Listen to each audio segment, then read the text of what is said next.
I personally used to work as an AI engineer earlier. I started my career that, and then I shifted into product.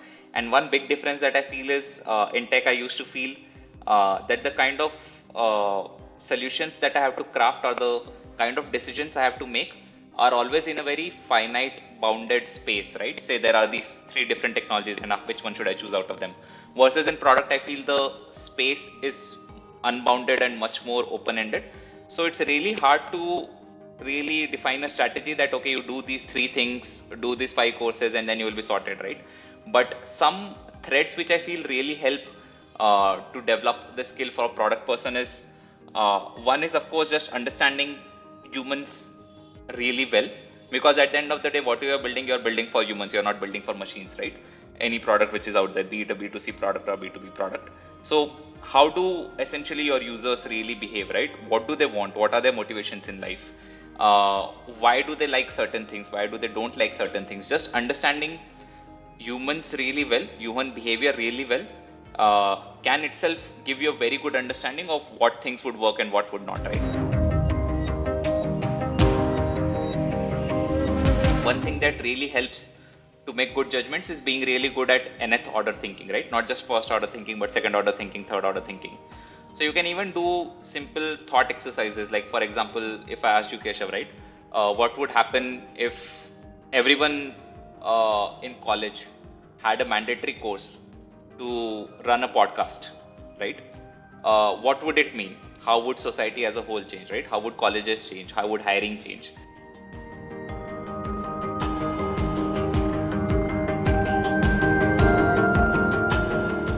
Hi, I'm Keshav. The following is a conversation with Chandra Maloo, a product manager at CRED, currently working on CRED Payments. He started his career as an AI engineer at Samsung in South Korea, where he developed AI Mode and GoodSleep mode for Samsung air conditioners. I had a great time talking to him, and this is possibly one of my best episodes ever. We talked about non-linear skills that you can build as a PM to get better at product sense, nth order thinking, insights and challenges when building for the top 1%, validating and invalidating ideas, his thoughts on AI and some interesting problems that he has discovered, and lastly, making sense of how the world operates and how he consumes information online. I hope you like it. Thanks a lot for being on this show, Chandra. I just wanted to get a good sense of what's the kind of work you've been doing, and if you could briefly introduce yourself. Hi, Keshav. Yeah, happy to be here. Yeah, I can introduce myself. So right now I'm working at CRED as a product manager. I have been with CRED almost for the last 4 years. For people who don't know about CRED, essentially it's a members-only credit card bill payment app that started almost 5 years ago. The key use case we started with was credit card bill payments, because in India it's not straightforward to pay your credit card dues. Especially people who have multiple credit cards, it's very hard to keep a tab when which credit card is due and paying them timely. So that's where the app started with, and we had this check that only if your credit score is greater than 750, then you can use the app. So the idea has always been that we want to reward the good players in the country, because more often than not in the system you get penalized when you do anything wrong, but there is no reward for doing the right thing, right? Yeah. And even if you are doing the right thing, if everyone else is doing the wrong thing, you also collectively get punished for that, right? And of course, over time, we have built a lot of other use cases within the app, which a lot of our users heavily use, and CRED has always stood out for its design. So maybe you and a lot of other design folks might already know CRED more for its design and the design choices that we have made. Yeah. But yeah, it's been a wonderful 5 years for CRED now, and I've been a part of it for 4 years. Currently, I'm working on CRED Payments. So over 4 years, I've worked on multiple products.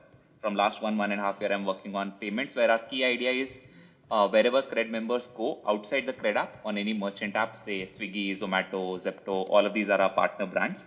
How can they still get a very seamless bill payment experience, be it via UPI, credit card, whatever, using CRED as a payment method? So that's the product I'm working on right now. Awesome. So I wanted to expand on what are some insights that you have observed for building, like for this top 1% segment after building for them, that let's say someone who's young and want to enter in this industry can use to build a product? Yeah. So I think this is more from a business lens, essentially, that the CEO Kunal, right? He had a previous startup with Freecharge, where essentially it was a mobile phone recharge company, and people could just come and recharge their phones, etc. But one realization Kunal had while building that company was Indians don't really pay for convenience, right? Yeah. So if you wouldn't charge, say, a 2 rupee convenience fee on a 300 rupee recharge, right? People might drop off, right? Because they don't value that convenience of paying online. At the time, it didn't exist long back, but they would essentially value it in time. So the idea was essentially, but this top 1% of the country, they really do value their time. So essentially, if you build delightful products, if you build some products which they save time, they will really value it. So I think that was the thesis in some way. And of course, the mission I already talked about, like how can we actually reward the good players by creating good products for them, by solving for their financial growth, and by solving for their credit worthiness improving even further by being on the platform because their bills are made on time, etc., etc. Now, while building for this audience, there are few interesting things that I have observed. First of all, this audience that we are building for is sophisticated in some way, right? Yeah. So you can have much more beautifully crafted journeys. You can have much more seamless experiences because by default the audience gets it, right? Yeah. Of course, there are nuances to what I'm saying, but I'm like just simplifying here for the sake of understanding of what differentiates building for this 1% versus building for all users in general. So what happens is instead of making a choice which you would have had otherwise need to make the product as an average good for all the users, you can actually craft an experience which is very unique to this cohort and much more suited for this cohort. So I think in summary, this is one big unlock which happens. Second is, of course, from a product design, this is one key unlock. But of course, from a business lens, this cohort is one of the easiest to monetize in some way. Yeah. Because like these people are heavy spenders. These people have a lot of credit cards. These people have a lot of investments. So if any product you really crack well, then these audience would really want to use it, and then it's not so hard to monetize these users as well, right? Because they already are spending a lot of money in different avenues. So that these are the two nuances from a product design and a business lens that helps CRED. So India has been referred to as a DAU farming country because it's easy to scale things here in India, but it's harder to monetize them. So identifying, let's say, the top 1% to build for, does it make it easy to build things, or like what are some challenges that arise when you're building for the top 1%? Yeah, one of the biggest challenges, not necessarily just because we are building for top 1%, add to that because we are building in a fintech space, Yeah. where we are dealing with money essentially. So you can't just take things lightly. And on top of that, I think because we have consistently built great products and earned our people's trust, so we have that much more responsibility to play from that point of view of trust. So what it means is we can't really mess up anywhere. We have to, there's a lot more emphasis and value on getting things right in one go because these people have trusted us. These people have a really high bar when it comes to product experiences, when it comes to customer support, when it comes to what they expect out of CRED when CRED launches a new product, right? Yeah. So in that way, it's challenging, but at the same time, it's motivating because you really have to get the product right to get this, to really wow these users. Just to give one example, right? We recently were working on this product called CRED Garage, Yeah. where essentially CRED members can park their cars, and a lot of features around your car are just within that one garage space. And you would never find any such product anywhere in the world. There is no precedent for this kind of product, and it took some 15 to 18 months to get this product live. By any other margin, you would think it's super slow to build products at such scale. But I think considering the responsibility we have and considering the standard that we have, the bar that we have on getting these products right, it seems like the right call internally for us to take. Awesome. So how do you validate or invalidate ideas like CRED Garage when you're doing some market research around what to build? I think one answer which is not really helpful to know is some people inherently have good judgment, Yeah. and some people don't. Okay. So some part of it is not really teachable. Yeah. Of course, what you can do is you can reach out to people who have good judgment, get to see how it would work, etc. Of course, if you're building a team, then you get those right people in your team so that your team by default makes more judgments right versus wrong. But of course, speaking more tactically around it, what it means is validating your hypothesis first before going out to build anything. Yeah. For example, just let's take garage as an example, right? And I'm just hypothetically building up here. Like there would have been hypothesis that maybe people find it hard to know whether they've had a challan or not, right? Yeah. Maybe people find it hard to know which insurance to buy because there are so many out there, right? What are the pros and cons, right? Maybe people find it hard to like keep their toll balances up to date all the time, right? Maybe people find it hard to like have all their documents in one place, right? Whenever they need anything, maybe things are here and there, something is in DigiLocker or something is in Google Drive, wherever, right? So that essentially you can start with a lot of these hypotheses, but then you have to go out in the world and validate it without really needing to build a product, right? For example, if Keshav, you own a car, right? And I come and ask you that, hey, when is the last time you had any challan, right? Or do you know if you have any challan running on you right now? And if you don't really have the answer to that, then I know, right? You don't really know. Or if you have a clear answer that, yeah, I know I don't have any challans, then that means it's not really a problem for you, right? You already know you have them or not. So asking, and I think there's a very good book on this, the MOMS test, right? Which talks about how to talk to people, how to do user interviews, etc., which talks about a lot of these things, which help you just understand before even you start to build anything, whether the problem is real, right? And then when you actually have the problem sorted, I think 80% of the work is done there itself, because that's the hardest thing to crack. Once you have cracked what the right problem is, actually cracking the right solution is not so hard. You can just derive from first principles and figure out what the solution should be. And then, of course, you validate the solution as well. So, for example, before coding up any screens, right, we would just show Figma prototypes to some people within the team who are not working on those projects. Yeah. Or we'll show it to some of our friends just to get some feedback initial, right? What is the feeling that they get out of this? And this is another thing, right? You learn when you're working in product, like everything is not really rational and logical. A lot of elements of how this whole world works are very hard to define in terms of numbers. So it's around emotion you get, it's around the feeling you get, it's around how this product, the flows essentially, how they evoke different emotions at different points in time in your journey. A lot of things which are really implicit. How do you get those things right? That is another thing which you can validate before really starting to build out your product. By doing these things, I think you can anyway be like 95% much higher odds than average that your product you will get right. And of course, after you launch, a lot of learnings would happen only when the product is actually in the hands of thousands, millions of people. And then you take feedback from whatever comes over there, iterate on it and improve it. So yeah, this was a great answer. I also wanted you to expand on good judgment and how can someone get good at, like how can someone improve their ability to spot ideas before actually trying to conduct research around them. Yeah, so more broadly speaking about, I think, good judgment, actually, I have a view on this that I feel at the end of the day, we in ourselves, we humans are also a system.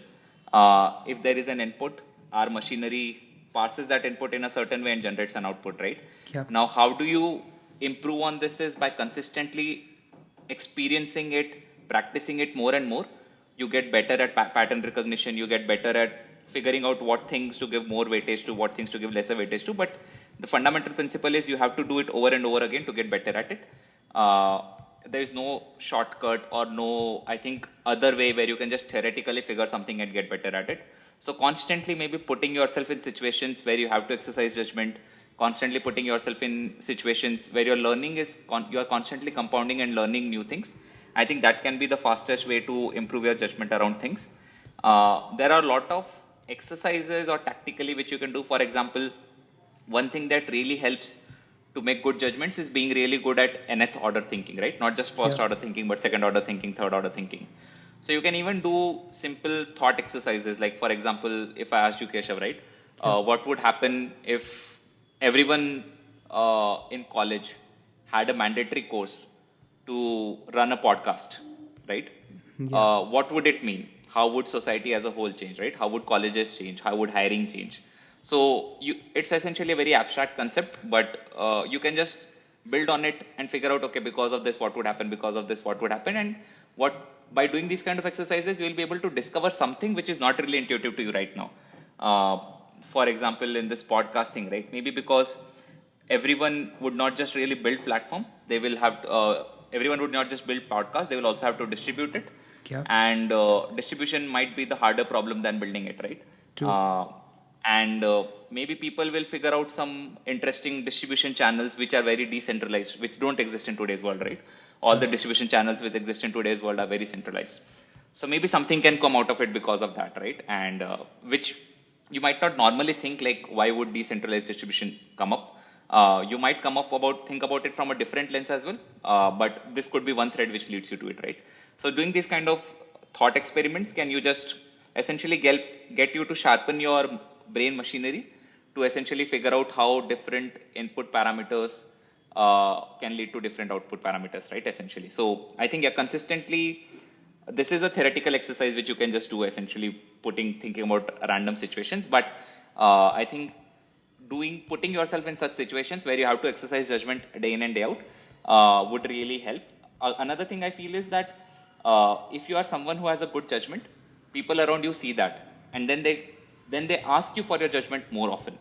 So it can Got it. set up this positive feedback kind of loop. Essentially, if you are better at judgment, you get more opportunities to exercise your judgment, and then you get even better at it. Yeah. So I think these kind of positive feedback loops kicks in. So the most important thing is to be conscious about it and consciously keep trying to get better at it, putting yourself in situations which will help you get better at that. So let's say for product managers, how can someone exercise judgment when they want to do it outside of their work? Because for devs, it's very easy to get good at building skill sets that make them a better developer. Or like let's say there are a lot of resources for dev because the the outcomes are not necessarily non-binary because Mm-hmm. and it's very easy for them to get good at their job because it's very structured.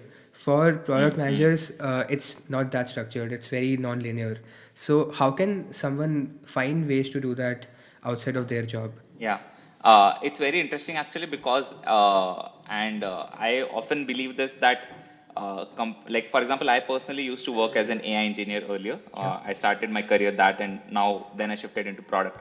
And one big difference that I feel is in tech, I used to feel that the kind of solutions that I have to craft or the kind of decisions I have to make are always in a very finite, bounded space, Yeah, right? Say true. there are these three different technologies, and which one should I choose out of them? Versus in product, I feel the space is unbounded and much more open-ended. True. So it's really hard to really define a strategy that, okay, you do these three things, do these 5 courses, and then you will be sorted, right? But some threads which I feel really help to develop the skill for a product person is one is, of course, just understanding humans really well, because at the end of the day, what you are building, you're building for humans, you're not building for machines, right? Yeah. Any product which is out there, be it a B2C product or B2B product. So how do essentially your users really behave, right? What do they want? What are their motivations in life? Why do they like certain things? Why do they don't like certain things? Just understanding humans really well, human behavior really well, can itself give you a very good understanding of what things would work and what would not, right? In whatever you have to build in your work environment, essentially. So that is one. Second could be to say just observe what is happening in other products outside in the world, and you try to make a judgment. For example, every month there are hundreds of products launched on Product Hunt, right? Yeah. You just open that and see which products are coming up, right? And you try to make a judgment call before that product even hits up 100,000 downloads, etc. Like, these are the products which would work and these are the products which won't, right? And you have your own hypothesis for that. For example, you try out the product yourself, you will get some feeling, right? And then you make a gut call basis that, okay, I feel because this product is getting these three things right, I think it would really work. And then you see after months later, right, how it really pans out. Some of these products can get viral in few days as well, right? So you get that feedback loop as well, where you know, okay, I had thought this product would work because of XYZ reason. Did it really? And if it did it work because of those reasons, which I had thought? So you can do essentially a lot of these things outside your own work environment as well, to just practice that muscle of judgment around product.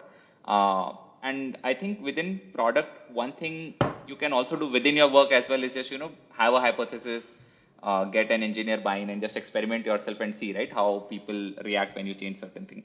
Of course, the cost of experimentation is much higher here because there's company resources involved, engineering bandwidth you have to commit, etc. But you can always do that as well. If you have a learning, say for example, you just observed some product somewhere in Latin America, right? And you realize that maybe this product changed their user gender split from say 60-40 to 70-30, from 60-40 to say 30-70 by making some change in their product flows, right? And say if you are struggling with a similar kind of problem statement, right? Or if you feel if in your product also if the gender split changes, right? Maybe some unlock can happen. then you can apply those insights from the outside to your product and see whether it works or doesn't work, why it doesn't work. So these kind of essentially the learnings you take from outside, you can always apply to your own work environment and get a validation, whether it works in different environments as well or not. That's a great answer. I think understanding humans really well would definitely lead to interesting and I think more rational decisions rather than going after some fads. I also wanted to know about how do you, especially in given times when AI tools are rising and there are a lot of LLMs coming up, do you use LLMs? Is my first question, and if yes, how do you incorporate AI tools in your workflow to make smarter decisions? Yeah, so I am super bullish on AI, not just right now, like Yeah. ever since I started working. So at Samsung also I was working as an AI engineer, and I truly believe that, and this Gen AI or LLMs which we are seeing is just essentially one tool which we have gotten. Yeah. Like assume we were like Stone Age man, right? And suddenly someone figured out one weapon which could be made out of a long stick. It's just like this, but a lot more weapons can be unlocked, right? Essentially. So I Definitely. think a lot more capabilities would come up, like how we couldn't have imagined LLM say 5 years ago or 10 years ago when transformers, etc., were not there. A lot of new things would unlock, and it's just the start, right? And it has been the start for a long time. So definitely really bullish on that. But at the same point, I feel right now there isn't much which has come into the consumer sector. Yeah. Of course, ChatGPT, Bard, Gemini, and all these things are really powerful from whatever we have seen before. But I think the value creation of these for an end user is still very, very limited. A lot of that is still in the future to come. Uh, of course, you can imagine a future where you can delegate, like have all these agents, you set up systems for yourself, these agents do a lot of work for you, a lot of these things would come up. But right now, I feel it's fairly limited. For me personally, for example, I use it sometimes to get some uh, expansive thoughts around a certain idea. For example, uh, if I just want to know, right, like if I want to become, say, a public market investor, what are like the top 10 things which I really need to know, right? Yep. So I think ChatGPT, LLMs, they do a really good at this expansive kind of work where you have some idea and really just want to expand it. Yeah. It doesn't do a really good job, I think, in uh, insight hunting kind of things. For example, if I really ask to point out which is the one trait which really is the differentiator for people who do really well in public markets, I think it would not do a really good job. Yeah. Or if it would ask him, like what are some really non-linear ways in which I can go and become a really good public market trader, I don't think it would do a good job at that. So I think general ideas, expansiveness, it does a good job. Second thing is it can help you to see blind spots because it's essentially in some way just a uh, smarter Google or a smarter Information uh, retrieval system. information retrieval mechanism, exactly, right? Yeah. So for example, if you put out some ideas in front of it and ask it to poke holes in that idea, Yeah. for example, if you are building some product, right, I would often sometimes say, okay, like this particular user behavior is what we want to solve for essentially, and we are trying to do this thing, what are 5 other things we can try, right? Or if we try these things, what are the things which can go wrong, right? So these kind of essentially just helping discover some blind spots, I think it does a good job at that. uh, at this point, I've tried to use it some points to write some docs, but what I observed is the quality goes really down. Yeah. Like you can see it's a GPT written doc, and I think it doesn't really help to write docs, etc., using GPT right now because and I'm sure a lot of tools would come up to essentially trim down these GPT written docs as well, right? For example, Yeah. people are using it for blogs, etc., but what GPT does, it adds a lot of verbose. It doesn't really add value in your content. So Yeah. ideally, I would prefer to read a bullet point summary which you gave to GPT as a prompt rather than reading the what GPT expanded onto, right? So I don't see a lot of value in that at the moment. Of course, it helps in some sectors and industries where it's relevant, like SEO, etc., where you need actually a lot of these blogs on your website to get the right Google ranking, etc. So in some sectors, it makes sense. But as a knowledge worker, I personally don't find it so useful right now.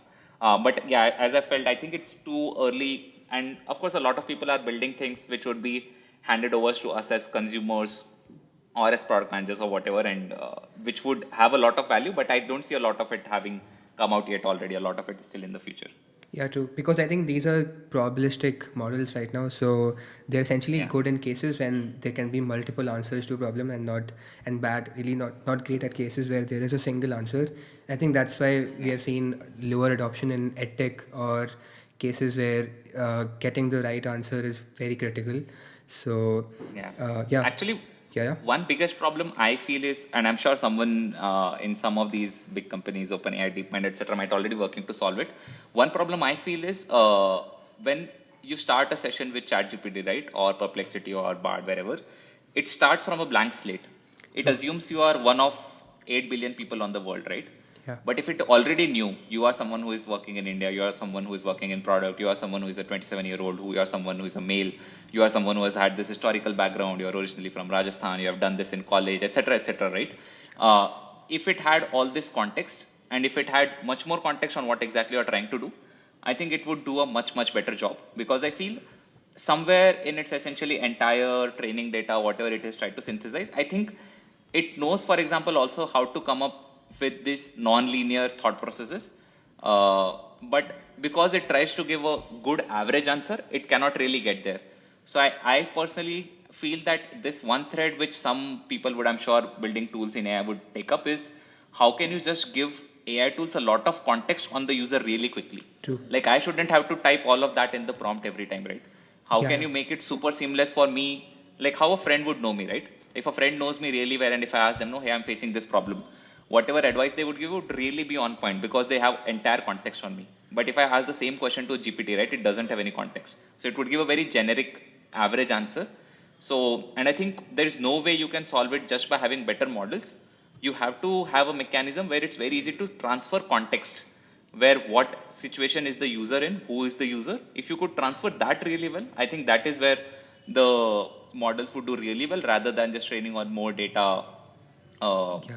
bigger compute, etc. That's just one thesis I have. Yeah, I think at this point we are just doing that training on more data, and before I think in the past in machine learning we used to even filter out data and like arrange our data very beautifully so that it's pristine and no noise should be there and all Right. that. But now we are just giving all the data that we possibly can have and giving it lots of compute to analyze that data.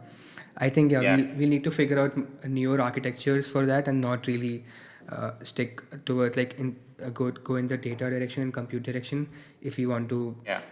let's say advance them. Yeah, because I don't feel it's a intelligence problem of these models. Say, Yep. for example, you meet Bill Gates, right?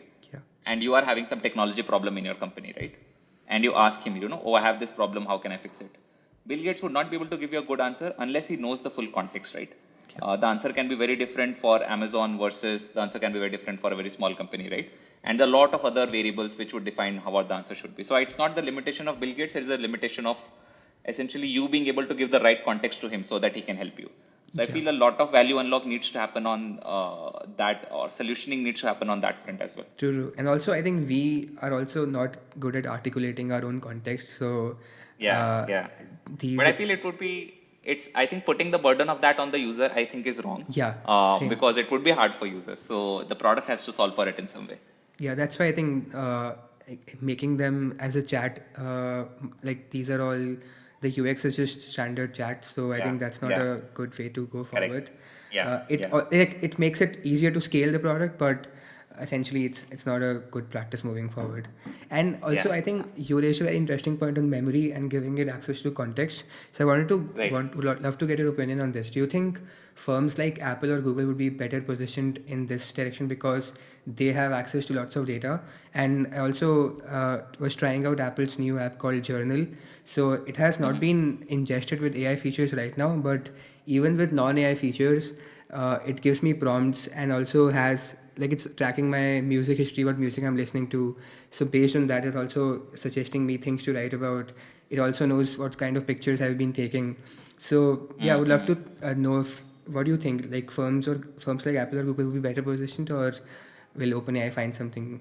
To be honest, would need to think little bit more on this, because I feel the richest data. So it depends actually on what you are trying to solve, right? Yeah, If you are trying to solve, say, a business use case, then a lot of these things are not really needed, right? So, yeah, for yeah, example, when we talk about B2B tools, then of course that's not needed. When we talk specifically about B2C tools as well, it depends on what kind of tools. If you need tools to essentially order a pizza or manage your menial tasks, etc., then I think Google and Apple has the advantage, not from a lens of essentially personalized data, but from a lens of essentially very strong hardware integration, right?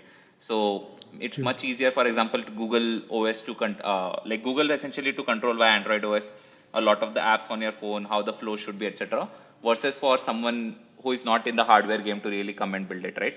And I think this mode strongest is for Apple because they have this closed loop system and they can control everything. Even on-device AI, etc., because a lot of privacy concerns, etc., would come up pretty soon. Yeah. So I think from that lens, again, Apple has a very good, essentially Apple is positioned really well because their devices have good compute by default. They can really leverage it. And I think Apple is already working on a lot of on-device tech. Uh, I think when it comes to personalized use cases, for example, say I want AI to talk to Keshav, right, on behalf of me, for example. Yeah. Then I think here the personalized data from social media apps is much, much more useful than anything else. So, which again, I don't think really Google has.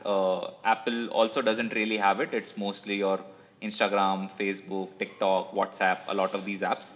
Of course, it's a very tricky slope how Facebook goes about these things because Facebook clearly has a interesting data source here, but it would be interesting to see how they navigate it because they have been often at this conundrum of really leveraging something for a better user experience versus handling the privacy narrative. So it would be interesting to see how they navigate it. But actually, from a lot of these lenses, I don't really see Google having a lot of advantage because of its data sources. Of course, it has a lot of advantage because of its distribution, which is already set in, a lot of user flows around search, intent-driven search, etc., which drives almost all of its revenue today. Those things are its strength. I don't feel it has a lot of data to build good consumer-centric apps, essentially. Yeah, that's how I feel about it. Yeah, that's a great answer. I think we started this conversation when we were discussing about AI tools and your view on that. So, I would love to know what are some non-linear skills that, let's say, product managers who are starting out their careers right now can build so as to differentiate themselves from others, and uh, how can they leverage AI? Like, is understanding AI deeply, really well at its core one of those skill sets? And if not, I would love to hear what are some non-linear skills that people can build in general. I feel people are hyping up AI a lot in terms of its impact. To Of course, not apples to apples, but I feel, for example, say, assume say Microsoft Office would have been launched now, right? Yeah. It would be so powerful, right? You can put your ideas in a doc, share it, etc., right? But to become a good product manager, like being really good in Microsoft Office is just like a hygiene. Yeah. It's not something that would make you great product manager. What would True. make you great product, I think, still stays more or less the same. Understanding your users really well, being really good at understanding how to craft products, having a really good understanding of how to create business flywheels, uh, having, of course, really good people skills to get a lot of these things executed with your team, having the vision to see things 5 years down the line, which are not really here right now. So I think a lot of these things would still become, at least in the near future, stay relevant to decide who is a great product manager versus not. Of course, AI is more like something like as I mentioned, right? Microsoft Office. Like you should just know how to leverage it. You can't be like I am a great product person and don't know how to write Yeah. docs, right? Or don't know how to make PPTs, right? It's like basic things which you just know. From that lens, of course, you should play around with it so you know how to use it, how to leverage it. But I don't think that would ever become, at least in the near future, a differentiator on great versus good product managers. I think it's more like something like a hygiene. And of course, in bits and pockets, you can really use it well. For example, say you have done 100 user calls, right? How can you just summarize the insights which have come out of these user calls, right? That you can just feed into AI model and get it, right? Or if Yeah. you want to just essentially share across some FAQs on your app, right? You can just put the brief ideas, let GPT expand it so that and let GPT change its tone so that it's user friendly. Or if you're a multilingual app, then just change it into different languages. A lot of these bits and pockets, I think it can just help you. So you should just know it as you would say no MS Office, or as you should say no typing well, right? If you can type fast, it's just an advantage. But I don't think it would be a differentiator, at least in near future. So, what do you do outside of your work to get good at the skills that you mentioned?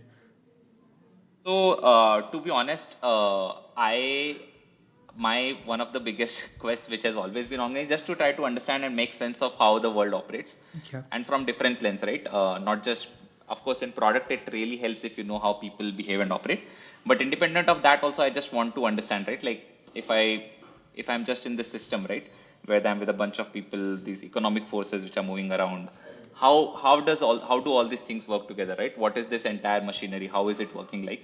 So I just find a lot of joy in trying to understand, and of course I think it would be a lifelong quest. I don't think you can ever really fully understand how this whole thing comes together. But I think understanding bits and pockets of it really gives me joy. For example, if I observe, say, something in a family member behaving a certain way, right? And if I'm really able to understand it, oh, they are doing this XYZ thing because this thing, right? And because they're trying to project this XYZ thing, right? I think just figuring out these small things give me joy.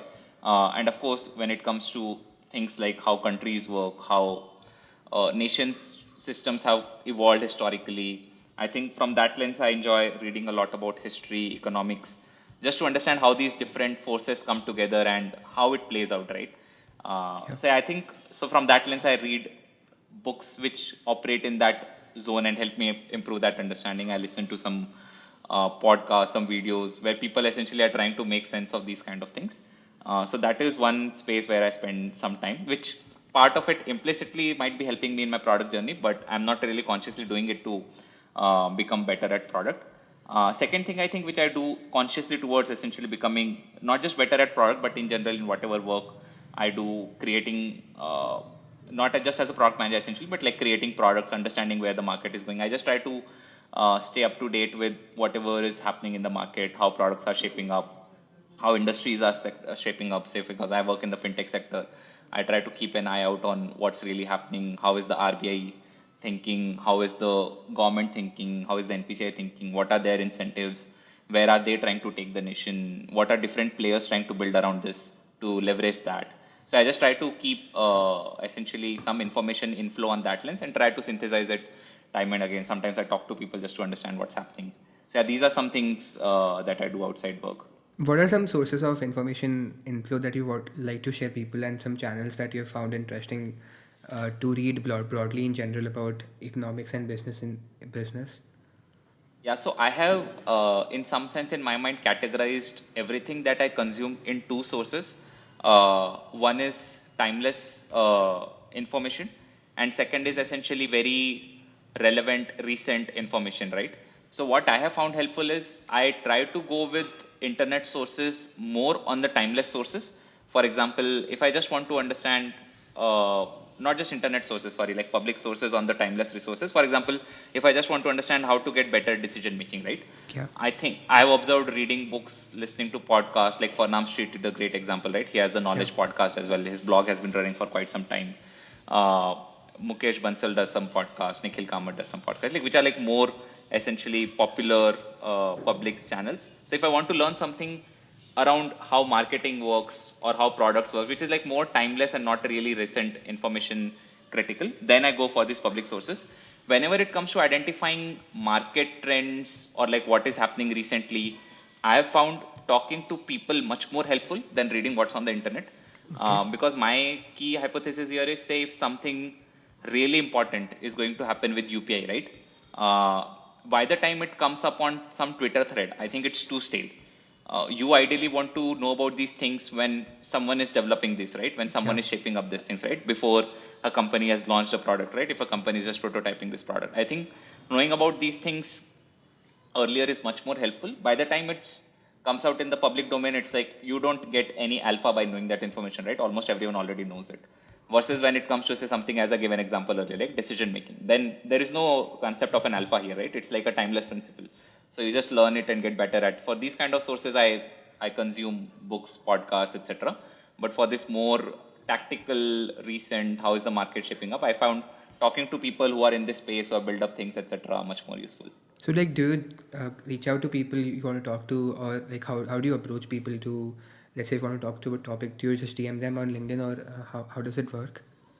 Yeah, to be honest, I have been a little bit stuck up in my like I in some way got busy, which is a very bad thing to ever be in that space. Yeah. Over some few years at CRED, where I was really involved internally with how to build whatever we're building, and I only reached out people to specific to whatever I was doing within CRED and wherever I needed help, etc. But from the past few months, I have been trying to just talk to people agnostic of whatever is related to my work or not, just to understand, like if I have a curiosity in a certain space, I would just talk to people who are working in that space to understand what's happening. One thing I found is that most people you reach out to, they are actually happy to spend time. Of course, it should seem reasonable to you that you actually want to know something. It's not just a waste of their time. People actually genuinely want to help if you have something meaningful to ask. And I think, of course, like my college background does help because a lot of people end up being in 1 degree, 2 degree connection who are, and I think being in startup essentially again it helps because everyone is in like 1 degree, 2 degree connection. So I think the inherent network definitely helps. But I felt like even if you cold reach to someone, and if you put out like just a short note which just shows your clear intent, why you are pinging them, what's your clear intent, and because everyone gets a lot of random inbound, so I think if you just show your intent clearly well, and if mostly I think people are gracious with their time. This was very helpful. Love the answer. Last question which I wanted to ask is that in your job at PM, what's one conventional wisdom that you have found to be not true? Interesting. I think build fast and fail fast is Yeah. something that I have not found to be true. And I'll just nuance it. I am definitely in the camp of building fast Yeah. because I think speed is a moat in itself. So I'm in camp for that. But I think this build fast, fail fast culture, I think it promotes some sort of laziness on thinking because people are always in this mindset that if you even have some half-baked idea, let's just build it out and see, right? Yeah. But I think a lot of these times you can actually just spend some more time just thinking about it, just prototyping it, just talking to people and understand whether it would really work or not rather than essentially going out and shipping it. So that's one thing. Another negative thing it does, I think it breaks your user trust. I've also heard people doing things like, they would say if there's a particular feature they want to launch, right? Yeah. And they just want to gauge whether there's user interest or not. So they would just say put up a CT on the app where, like, okay, this feature is here and continue. And when people click on continue, then they tell, whatever, like, okay, it was like this feature will be coming soon or whatever, right? So these kind of like, I don't really feel that it kind of breaks your user trust. Like you don't expect this from Google, right? You don't expect this from Instagram. You have a bar in your mindset that, if I'm on Instagram, I would get this good quality features only. But if you do these kind of things on your app, then essentially somewhere you are telling your users that, hey, don't keep the bar so high for me, right? I would be experimental with things. Yeah. So that's why not in the camp of this. And even like A/B experiments is a classic symptom of this, right? I feel 80% of the experiments should not be experiments because you most of the times, if an experiment is really going to bring a great outcome, right? You Yeah. ideally should know it. If a particular thing can improve your metric by 10-15%, it's a significant jump, right? So you should know before. You need not really A/B it. You should be confident enough to say, yeah, this would work. I can put my neck on the line and let's ship it. And I think I have realized that people like A/B experiments are helpful when you want to like, okay, this 0.4% metric has improved, come out better in test versus control. But then is that 0.4% really worthwhile, right? You could have worked on something else which would have given like 5-10% improvement. So of course, there are some particular situations where it's helpful. But I feel like this A/B experimentation is another symptom of this, build fast, fail fast. Like you can just experiment out, put it out as an A/B, so you know which one is working well, and then you scale it up. So I feel this is just one conventional wisdom, which I also started off with, by the way. But now over my time here, I've realized, and I think CRED has maybe also shaped this thinking for me. Maybe in some particular other companies, maybe I might have also been shaped differently. But having worked there, I definitely feel that it's not it should not be applied as broadly as it's applied in the industry. This was a great answer. I was also noticing this when there were many apps launching with invite only. I had this hypothesis or the thought that invite only makes the bar so high if you're increasing the timelines for your product, and then you let's say give access to users, then because the bar is so high, people have been waiting for a lot of time. There will be very low retention rates and the drop off rate will increase if your bar user, yeah, if the expectations are not right. So yeah. Love this answer. Yeah. Thanks a lot for being on the show. I thoroughly enjoyed this conversation, and thanks for taking your time. Thanks, Keshav. It was fun for me as well to just synthesize some of these thoughts for myself. Yeah, thanks for having me here.